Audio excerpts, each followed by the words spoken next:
नमस्कार मंडळी.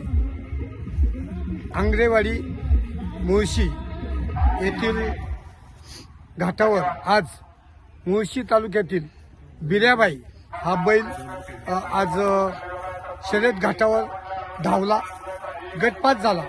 तरी आपण थोडक्यात मालकांशी आणि ग्रुपशी बोलणार आहोत. नमस्कार मंडळी, नाव सांगा मला. साईनाथ धने मुळशी दारोजी. बैलाचं नाव का? बिऱ्या बिऱ्या बिऱ्या. दादा बैलाचं वय का? पहिल्याचं वय आता 3.5 वर्ष. 13 वर्ष, म्हणजे 64 झाला. हा कितवा घाट आहे? तसे घाट भरपूर केले आम्ही, 40-50 केले आतापर्यंत.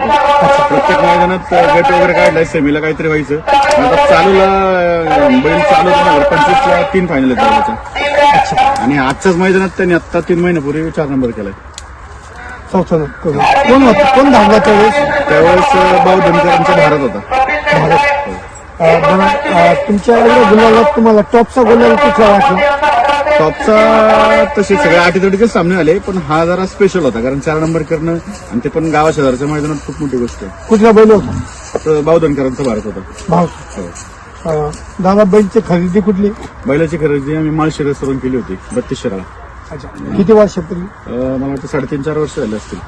घेतला तेव्हा किती वय असेल? घेतला तेव्हा काहीतरी 12-13 महिन्याचा वासरू होता, छोटं होतं. परत होतं का? हा, 1-2 फेरे काढून घेतला होता आम्ही त्यांच्याकडून. गटाला पळतो, अजून कुठे कुठे धावतो? शक्यतो आम्ही 3 फेऱ्याला, आमच्याकडे मावळमुळे 3 फेऱ्यात चालतात. आम्ही 3 फेऱ्यालाच सातारा, तुमचं कोरेगाव, पुशेगाव तिकडे पण पळालेलो आहे. बरेचसे मैदाने केलीत, कमीत कमी नाही म्हणलं तर आता 70-80 मैदाने केली चांगली. आजच बैल कमी पळाला, पण दुसऱ्या 400 बैल चांगला पळाला. टॉपचे कुठल्या बैलांबरोबर? टॉपचा आता आमच्या इथे एक मावळ मार्शल म्हणून पळायचा, जनावरांचा राणा वगैरे त्याच्यावर पळाला. हिंदकेसरी केसगावचा हिंदकेसरी होता, टेस्टर म्हणून पनवेल एक्सप्रेस त्याच्याबरोबर पळालेला आहे. परत नाशिकचे गुंडे चांगले त्यांच्यावर पळालेला आहे. आता आज चांदखेडकरांचा लक्ष आहे, प्रत्यक्ष साखरेने घेतलाय, त्यांच्यावर नियोजन आहे. लक्षाबरोबर नियोजन. दादा सध्या बैलाचं नियोजन कोण करतो? नियोजनचं आम्ही सगळंच करतो ग्रुपचे मंडळी. जसं ज्याच्याकडं नियोजन होईल चांगलं असेल नियोजन तर आम्ही दुसऱ्याला विचारून करतो. कुठल्या नावाने धावतो बैल तुमचा? बैल 81-79 साम्राज्य ग्रुप मुळशी आणि रेवाडा विषय दांडेकर हे आमचे दुसरे मालिक बैलाचे. त्यांच्या मुलीच्या नावाने असे 2 नावांनी बैल पळतो. घाटावर पर्यंत करतो. बैल सुट्टीला कसा आहे? सुट्टीला शांत आहे, थोडासा असं स्थिर वाटतो, पण एकदा झोपला की आणि फुल पब्लिकनी पळतो, त्यामुळे काही विषय नाही. चांगल्या बैलांवर सुट्टी मेकर कोण आहे? सुट्टी मेकर आमचे गणेश शेठ मराठे म्हणून, परत केतन शेठ दाबडे असतात, त्यांना केड वगैरे म्हणतो आम्ही. ते 4-5 जण सुट्टी करायला चांगली करतात सुट्टी पेपर. पुढे थांबतो का तो? हा थांबतो, थोडंसं पुढे थांबायला त्रास देतो, पण पळतो व्यवस्थित. घरी कोण बघते? घरी मिसेस आहे, मी आहे, माझा छोटा मुलगा आहे आणि मी फॅमिली बघतो. सकाळ संध्याकाळ खाण्यापिण्याचं.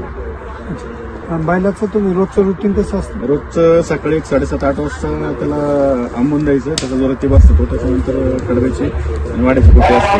दुपारी पेंडे वगैरे असतात आणि संध्याकाळी सेम तसं सकाळी सांग थोडंसं एक गावाचं पीठ वगैरे देतो आम्ही. बैल तुम्ही घाटावर आणता तेव्हा साधारणतः काय तयारी असते? घाटावर येतो मग सकाळी पोर आता लवकर येतात, मैदान असले की आले की पोरं बैल वगैरे धुतात. तर बऱ्याच जणांच्या हातावर येतात, त्यांना मारत नाही, काहींना मारतो, पण काहींना नाही मारत. मग ते सकाळी धुतात वगैरे, मग त्याच्यानंतर त्याला सजवणं, पूजन वगैरे घरातलं करतात. त्याच्यानंतर मग येतो आम्ही. बैल सध्या कुणाबरोबर धावावा अशी तुमची अपेक्षा आहे?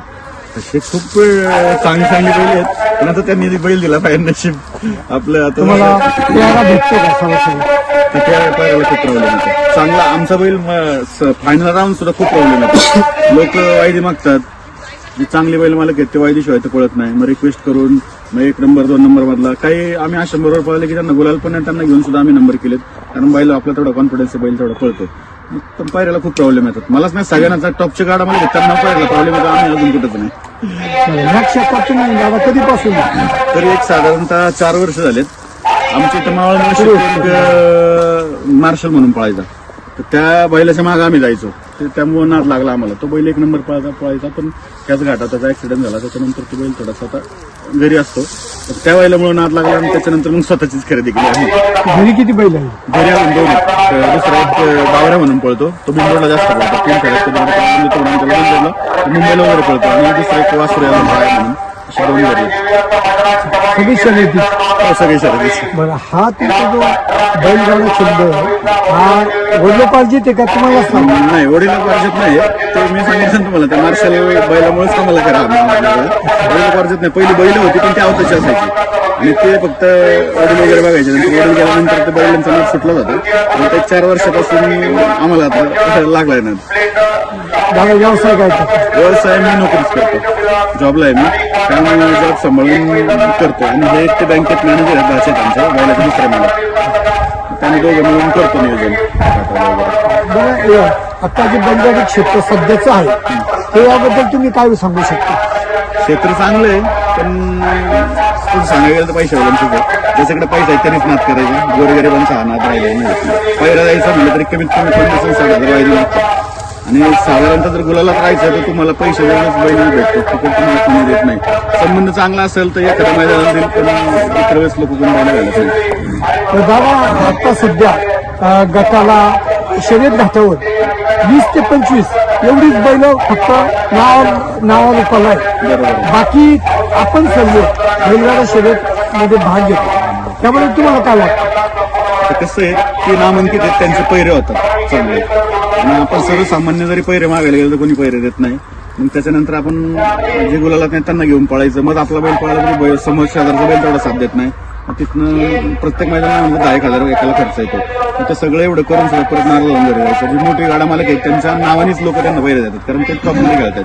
तसं सर्वसामान्यांसाठी खूप प्रॉब्लेम येतो वाटावर. त्यामुळे ती नामांकित आहेत तीच सध्या चर्चेला राहतात. आता सध्या प्रत्येक शर्यत घाटावर 20 ते 25 बैल, प्रत्येक घाटावर 30, प्रत्येक घाटावर 30. ह्याबद्दल तुम्हाला काय वाटतं? काय त्यांनी सर्वसामान्यांचा पण विचार केला पाहिजे. थोडंफार आमच्यासारख्या छोट्या गाडा पण विचार केला पाहिजे. दिला पाहिजे त्यांनी पैरा आम्हाला. तर ते काय आता ते लोक त्यांच्या शेवटी ती मोठ्या पैरात पण त्यांची बैल काहींची 50 लाखाची आहेत, काहींची 20 लाखाची आहेत. आपलं 50,000च आहे पण पळते. नादासाठी घेतलं होतं आम्ही, पण चालू ठेवलाय त्यांनी आमचा नाद. तुम्ही जर शर्यत क्षेत्रात जर नाही उतरलात, नाही भाग घेतला तर शर्यत क्षेत्राला मजा येईल का? आता तसं नाही सांगू शकत. शेवटी आज मैदानात चांगले लोक आहेत. आता बरेचसे कमीत कमी आजच 450 गाड्याला देतात. नाद प्रत्येकाला आहे पण काहींचा पुढे जात नाही, कारण पैसा म्हणून माणूस थांबतो. एका मैदानाला जायचं म्हणलं तर 10,000 रुपये खर्च आहे. सर्वसामान्यांचा हा नाद राहिलेला नाहीये.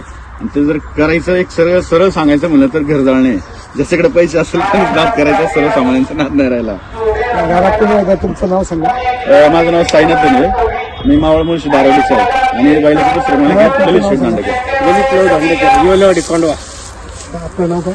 धनराज दशरथ बंधू कोंडवा. तुम्ही बँकेत काम करता? आपण बँकेत काम करतो. बैलगाडी क्षेत्र कसं आहे? बैलगाडी क्षेत्र चांगलं पण आहे. जो शेतकरी आहे, शेतकरी बैलाला जीवच लावतो. त्याच्यासाठी ते भविष्य आहे. तुम्हाला हा छंद आवडतो? आवडतं. आता यांनी सांगितल्यानुसार जो नाकाल ग्रुप मुळशी त्यांचा जो मार्शल आहे, त्या मार्शलला आम्ही बघूनच, ते माझे मामा आहेत, मार्शलला बघूनच सांगितलं मामा आपल्याला बैल घ्यायचा, आपला स्वतःचा बैल पळालताना आपल्याला बघायचे. त्यामुळे मग आम्ही निर्णय घेतला. गट पास झाला. सेवेसाठी मावळ माती करून हार्दिक शुभेच्छा. घेतला आणि विश्रांतीनंतर 31 सुटला आणि 31 मध्ये रणसंग्राम आणि पाठीमाग धुरळा उडवायला सुरुवात झाली. मध्ये एक शिंगी वादळ पडतोय, पड्या तिकडं सुंदर अशी गाडी पळतीये. दोघांच्या आत लढत चालू आहे. वादळ नाही, दुसरीच गाडी आहे. सुंदर अशी गाडी आणतोय, अतिशय सुंदर आणि लक्षाचं निर्वाद वर्चस्व.